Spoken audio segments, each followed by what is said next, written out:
La tensión que se está generando a raíz del fallecimiento del opositor Navalny en Rusia ha empezado a salirse de las manos, y es que ahora ha empezado una pugna geopolítica por los restos del opositor. ¿Qué es exactamente lo que está pasando? Vamos a comentarlo.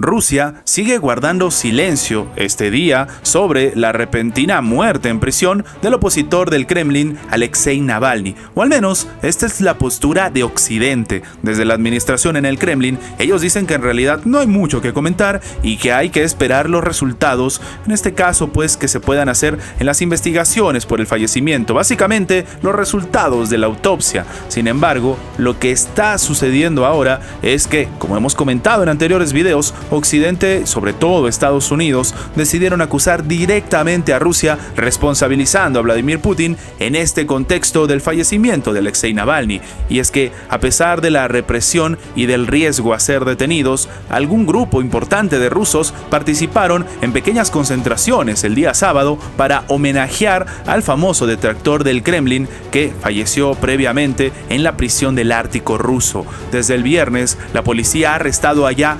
231 personas con concentraciones, según han comentado, por ejemplo, diferentes ONGs de derechos humanos. El equipo de Alexei Navalny afirmó que las autoridades ahora se están negando a entregar los restos a su madre, argumentando que todavía no se ha determinado la causa de la muerte. Y aquí empiezan los escenarios de un conflicto más preocupante. Lo que está comentando el equipo de Alexei Navalny a través de su cuenta de Telegram es que es evidente que quieren cubrir sus huellas y por esto sencillamente no entregan el cuerpo de Alexei, ocultándoselo incluso a su madre. La portavoz del difunto, Kiara Yarmysh, también ha afirmado que los investigadores le comunicaron al abogado que los resultados de un nuevo examen al que se someterá el cadáver no estarán disponibles hasta la próxima semana. La portavoz ha indicado que la madre de Navalny fue notificada con un documento oficial en el que se comenta que falleció el 16 de febrero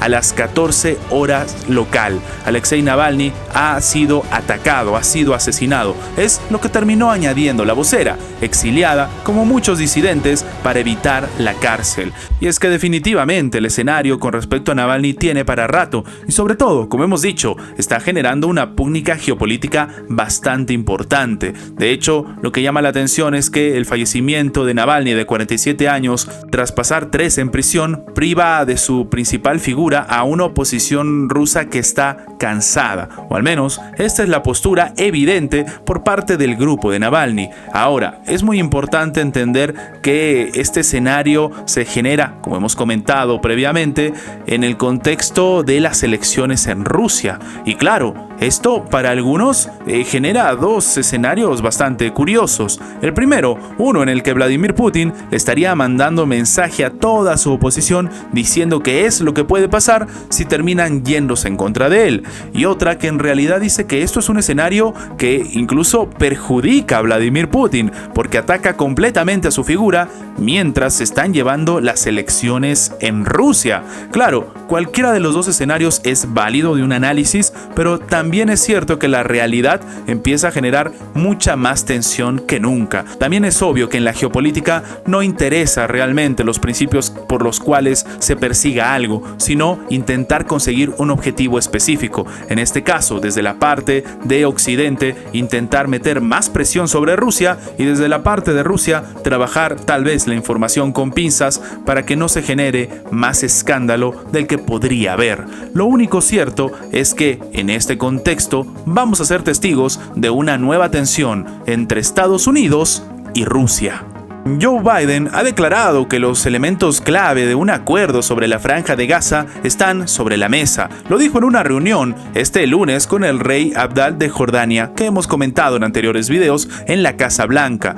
Pero el problema es que mientras decía esto, un alto funcionario de Washington ha advertido que la administración Biden no tiene una idea clara de cuáles son las líneas rojas de Israel para un posible acuerdo. Es decir, que ni siquiera conocen realmente a su propio aliado. Biden ha señalado que en el último mes ha mantenido conversaciones con el primer ministro israelí Benjamín Netanyahu, así como con los dirigentes de Egipto y de Qatar para impulsar esta cuestión. Los elementos clave del acuerdo están sobre la mesa, pero ha animado a los dirigentes de Israel a seguir trabajando para lograr el acuerdo. Estados Unidos hará todo lo posible para que así sea, comentó en ese momento Biden. Sin embargo, esto es bastante diferente. Un alto funcionario norteamericano ha advertido que la administración de Joe Biden no sabe ni siquiera cuáles son las líneas rojas de Israel para un posible acuerdo, pese al alto nivel de interacción entre ambas partes. Y esto es más preocupante porque delata los desencuentros entre Washington y Tel Aviv.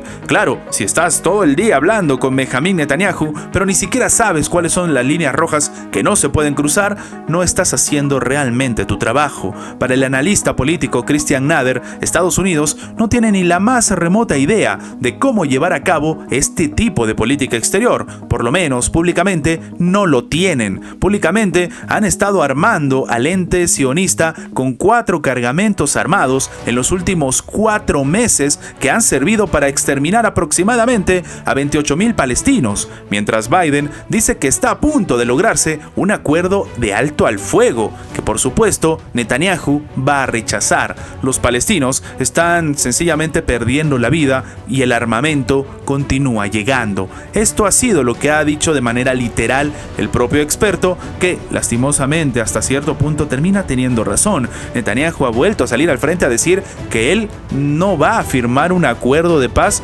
porque considera que lo que está pidiendo Hamás es sencillamente ridículo, que no se puede cumplir, algo que demuestra también que Estados Unidos no conoce cuáles son las líneas rojas del propio Israel. Y sí, este escenario para algunos ni siquiera sorprende, ya que se han tardado prácticamente 4 meses en notar algunas situaciones atroces y ahora salen al frente a decir que oye, ya no estamos de acuerdo con Israel o no estamos de acuerdo con lo que sucede en Rafah o va a suceder, cuando ya hay vidas que se han perdido y de nuevo estamos hablando de vidas civiles, no de la gente de Hamás. En este caso llama la atención porque algunos expertos como el propio Christian Nader ha dicho que están viendo una desfachatez absoluta por parte de diferentes personajes que realmente no saben dónde meter la cabeza y qué retórica utilizar para desviar la atención de lo que está sucediendo en Israel y cómo se ha generado un colapso sin precedentes a nivel humanitario. Antes de terminar, los invitamos a que se hagan miembros del canal para que, además de tener acceso a la pestaña de comunidad donde publicamos muy a nuestro estilo las diferentes situaciones que suceden en la geopolítica actual con diferentes artículos y, como siempre, sin seguir ninguna agenda como hacen algunos medios tradicionales,